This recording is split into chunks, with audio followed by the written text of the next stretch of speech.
কলেজে উঠে সাদিয়ার খুব ভালো লাগতো। একদিন ওর আমি দেখে সাহস করে বললাম, তোমার আমি আই লাভ ইউ। সে বলল, তুমি ভদ্র সভ্য, স্মার্ট না, আমার স্মার্ট ছেলে পছন্দ। আমি তাকে বললাম, আমি তোমার জন্য পরিবর্তন হতে চাই। সে আমাকে বলল, তাহলে তুমি কালকে একটা সিগারেট খাবা, চুল বড় বড় করে রাখবা, হাতে ব্রেসলেট পরবা, গলায় চেন দিবা, এরকম করে ভাব ভুক দিয়ে চলবা। মানে আমাকে সঙ্গীতরা মালখোর, মেয়েকে সঙ্গে তারাই সুপারস্টার। হ্যাঁ ভাই, আমি পরিবর্তন হওয়া শুরু করলাম। প্রথমে বিড়ি, তারপরে বিড়ির মধ্যে হালকা করে ঘুরে খাওয়া শুরু করলাম। তারপরে আর কি, আমার বাড়িতে ঠিক পেয়ে গেল। তারপরে আমার আব্বা ঘরে লাঠি দিয়ে বের করে দিল। তারপরে ওর কলাম দিয়ে চলো পালিয়ে যায়।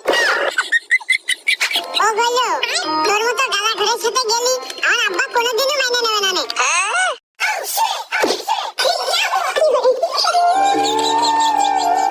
তার জন্য খোয়া শিখলাম গাধা, সে আমাকে ছেড়ে দিয়ে দিল সাজা।